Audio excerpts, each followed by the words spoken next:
بیا اسانه خبر زده کړې. زه په دغه وجه طالب مخالفت کوم، که دا وجه نه وي بیا زه مخالفت که څه وجه د طالب پنجاپی ده. نو موږ خو په دې خبرو باندې ستړي شو چې تاسو راسئ موږ ته وښیئ طالب یو پنجاپی په زندانونو کې په زرګونو بندیان پراته دي، یو پکې پنجاپی راوباسئ. د موږ شهیدان چې هدیرې ته ډکې دي، یو پنجاپی ته وباسئ. او بیا زه مخالفت نه کوم، در حال دا چې دی افغاني الاصل انګریز ده، دا هیڅ کله به د طالبانو حکومت که راشي دوی به افغانستان ته رانشي.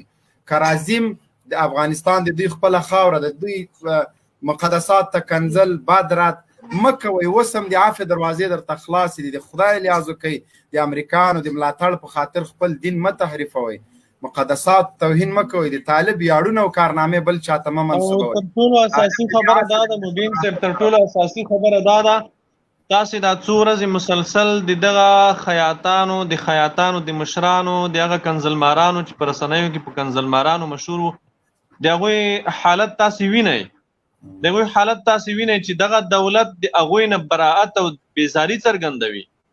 ځکه دغه ټامیانو فلبریټان چې د امریکا نه راغلي دي، ما مخکې یادونه وکړه، دوی د شیطانانو په مثال دي. دوی به په یو ته به دوی نه به دوی براعت څرګندوي او دوی ته به وایي چې اني بریء منک، زه ستا نه بیزاره یم.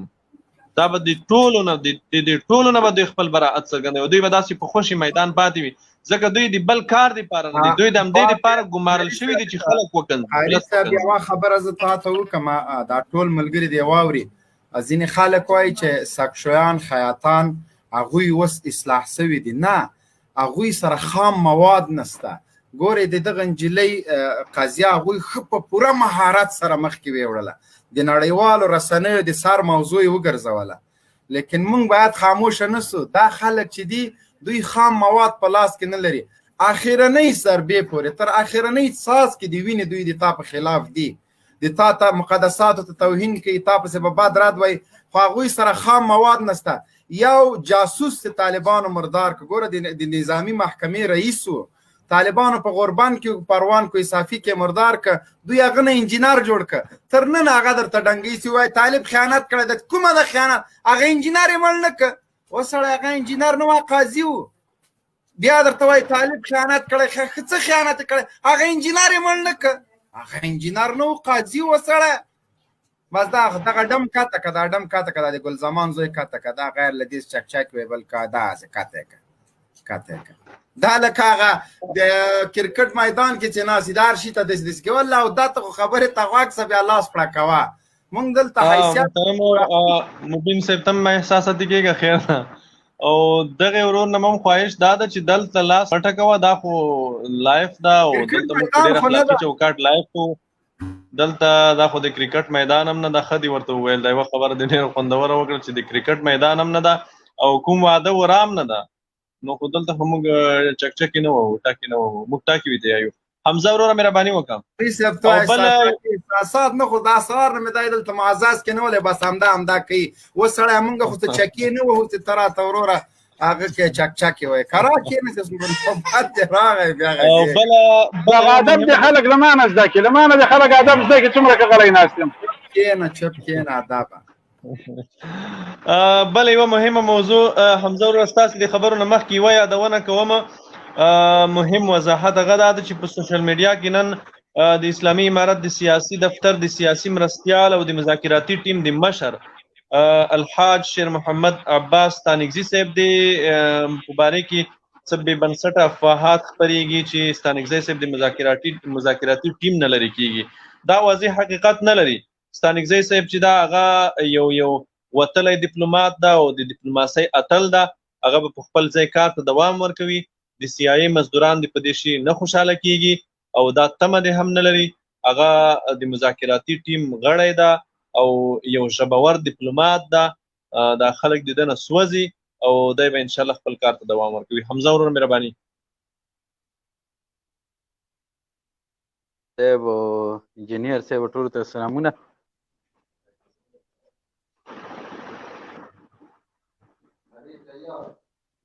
هلو علیکم سلام، مهرباني وکړه ورور، اواز دې راځي. قاري صاحب یاره زه تاسو نه یو دوه سوالونه کوم په اکثر د نیټ باندې مونږ ګورو ګوګل کې یا د فیسبوک کې د دوه درې ورځو نه دا شی ډېره کیسه خورا شوې دی. یو په افغانستان کې چې یوې جلکې داسې څه دغه شوي وه چې یاره طالبان یې وش کړي وو، او بل یو قطر کې دغه دی سولې په باره کې چې یاره افغانستان سره سوله روانه دی. په دې په باره کې ډېر زیات نن مونږ بحث وشولو که نه، ډېر بینده په ګنټو ګنټو شوی، یو بس ورکې وایرل ټکول نه دي شوي، نور هر قسم بحث شوی دی. نو ما ویل چې دې به زه معلومات کوم. نو دا وهل ټکول هم ولې نه دي کړي؟ نو بس څه ویم مړه کنځلې بدې ردې ته به وځو وچې کنې اصل مونږ کړي دي مخکې رسل شوي دي داسې خو مننه مهرباني وکړه قاري صاحب. ښه انجینر صاحب تا ته هم ښه راغلاست وایو. کونړی زلمی دنه به سوال واخلو. کونړی زلمی سلام علیکم.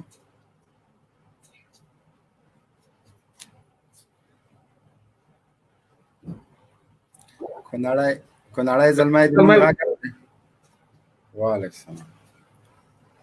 کونړی زلمی خلاص کا مایک د خلاص کا وروره. دا ویډیو سوي ده. حمزه پوپل مایک د خلاص کا وروره. حمزه پوپل. السلام علیکم ورحمۃ اللہ وبرکاتہ. وعلیکم السلام. قاری صاحب محترم تاسو ته انجینر صاحب استاد جنرال مبین صاحب ته سلامونه ونکړي هیله وایم. وعلیکم السلام ورحمۃ الله. موضوع خو د کمرګل په باره کې ده. هو دغه په باره کې خو دا وایم اول خو د خیاطانو ته دا یو پیغام کوم چې همیش منفي تبلیغات خپروي.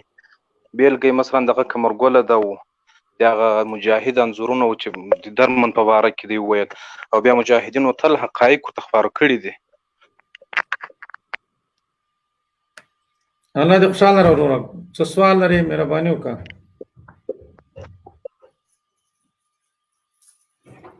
حمزه پوپل سے مایک دخلا مایک دی بند ده.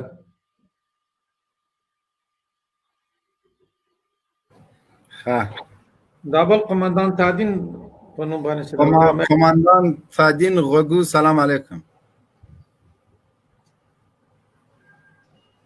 سلام علیکم جنرال صاحب من خونه قاري صاحب انجینر صاحب ټول ته سلامونه کوم. وعلیکم السلام. قومندان جنرال صاحب امید خان زه اوس راغلم په موضوع بیخي پوه نه یم چې موضوع څه شی ده. نو پلان خو انشاءالله څه نه لرم خو د مایک نه ما وباسئ پلان ده کې من پلان څه نه لرم مایک بندوم. ښه غوګو خانه ته دومره بې معلومات ګوره کورونا چې و له دې نه چې ته چین ته د تعزیت خط ولېږې ویسټ انډیز ته دې لېږلی او دلته راغلی اوس په موضوع هم نه یې خبر. بیا قومندان د امنیې مې خدای دې بیخ شین که دا بل ورور لکه چې تر اوسه پورې هغه نه ده کړی. مارشال سلام علیکم. مارشال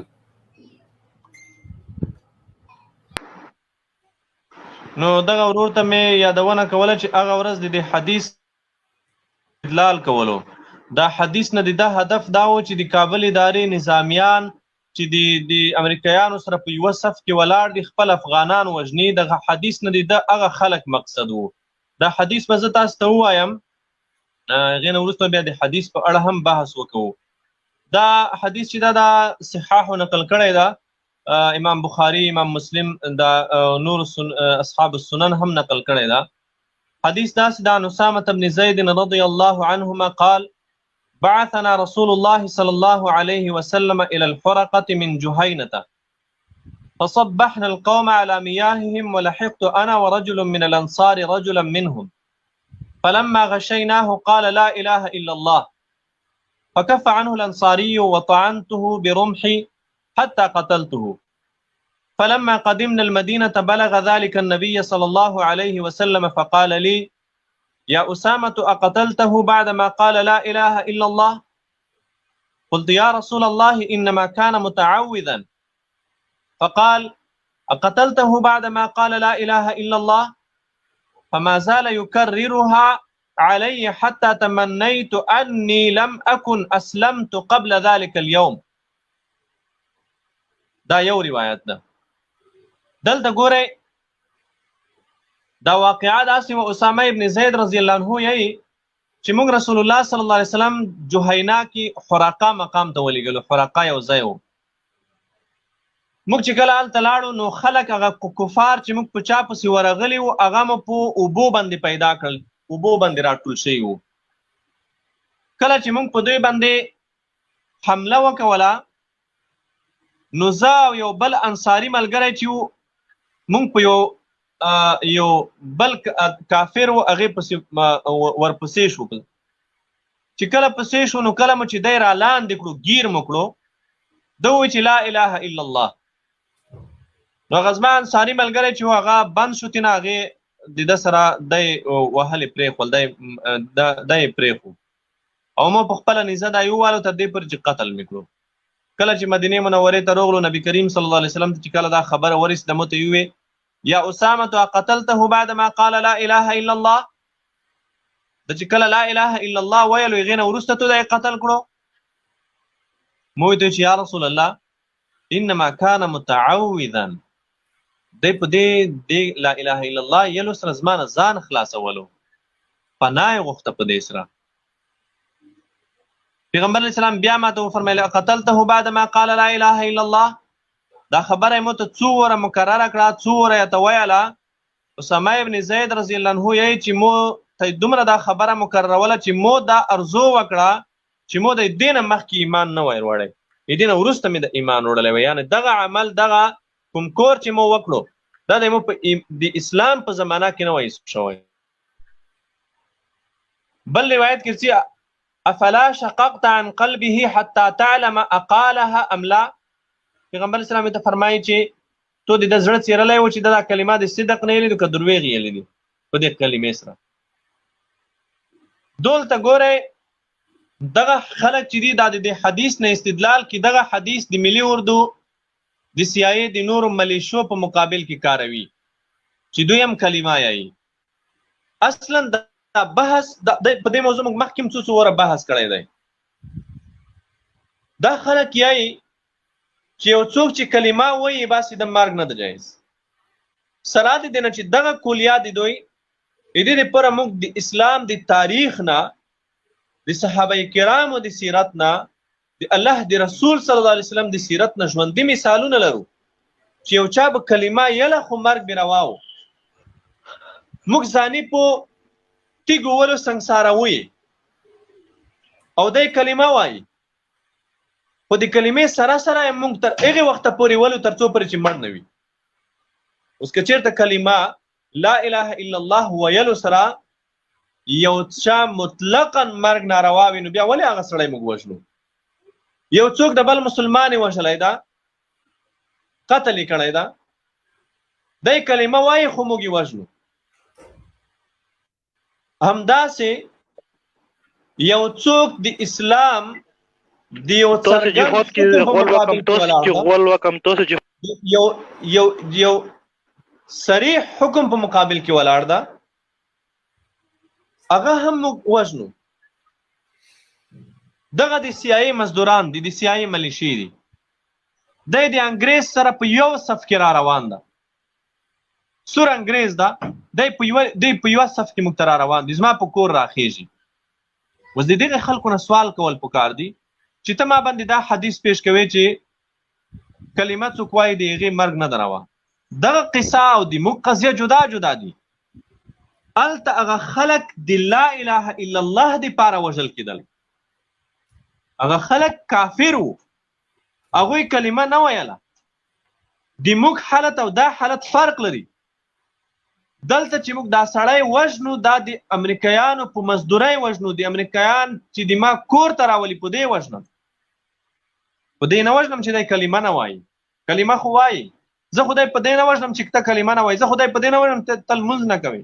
زه خدای په دې نه وژنم چې ته جومات ته نه راځې. په دې خو یې نه وژنم. په دې خو د یو چا وژل نه دي روا. زه خدای په دې وژنم چې دی د امریکایانو سره یو ځای د ما کور ته را روان دا سور انګریز د ما په کور راخیژوي. دا یې سبب د قتل ده. د دې وجې نه دی واجب القتل ده. ګورئ موږ تاسې ساده مثال زه تاسو ته یو ساده مثال ووایم. د ابوبکر صدیق رضی الله عنه په زمانه کې د بنو حنیفه قبیلې کلمه م ویله. لمونځ م کولو روژه م نیوله حج م کولو د اسلام نور احکام م په خپل ځای راوړل. صرف د یوه شي نه منکر وو. هغوی ویل چې دا زکات په موږ فرض و د الله د رسول صلی الله علیه وسلم په ژوند کې. کله چې هغه وفات شو اوس موږ زکات نه ورکوو، په موږ اوس زکات فرض نه دی. دا یو شی نه منل. ګوره یو حکم کلمه یې هم ویله. اوس دې خلکو نه موږ سوال کوو چې دوی به د بنو حنیفه دپاره څه دلیل وایي. صحابه کرامو په اجماع ابوبکر صدیق رضی الله عنه د دوی سره جهاد اعلان کړی و، دوی یې ووژل.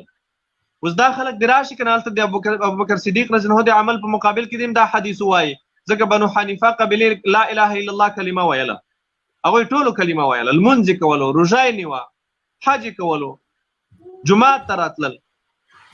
خو د هغوی په مقابل کې هم دا حدیث تاسې وکاروئ که نه. ولې ابوبکر صدیق د ټولو صحابه کرامو په اجماع د دوی سره جهاد اعلان کړو، تر هغه وخته پورې ووژل تر څو پورې چې دوی د اسلام د حکم ته غاړه نه ویښي. دا خلک د دین نه ناخبره دي، د دین نه علم نه لري، د دین نه معلومات نیمګړي دي. ته چې د سره کافر په صف کې ولاړې، سور انګریز د ما کور ته راځي، نو زه به امریکایي ولم تا ته به وایم په لاس به دې نیسم چې ته ترې څنګ ته شه، ځکه ته کلمه وایې. سور انګریز د ما په کور راخېږي، ته یې جاسوسي کوې، ته ورته مخکې یې، نو زه به تا ته وایم چې دا ټوپک دې کېږده لرې شه، لرې شه ته، زه دا سور انګریز ولم، ځکه ته کلمه وایې، ته لمونځ کوې. ته د انګریز سره په یوه سنګر کې ناست یې، زه به درځم تا ته به وایم چې ته لرې شه، ته کلمه وایې، زه دا انګریز مړ کوم، دا انګریز وژنم، ځکه هغه کلمه نه وایي. کله عقل مني، کله منطق مني، کله شریعت مني. ته د انګریز په یو صف کې ولاړ یې، سور انګریز نه تنخواه اخلې، سور انګریز د افغان په کور خېژوې. که چېرته دا عمل تاسو ته په کتاب کې راوړئ ثبوت، دا عمل خو پرېږده. که د سرو پوځونو په دې خاوره کې د توپ او ټانک سره میشتېدل راوړئ موږ ته ثبوت.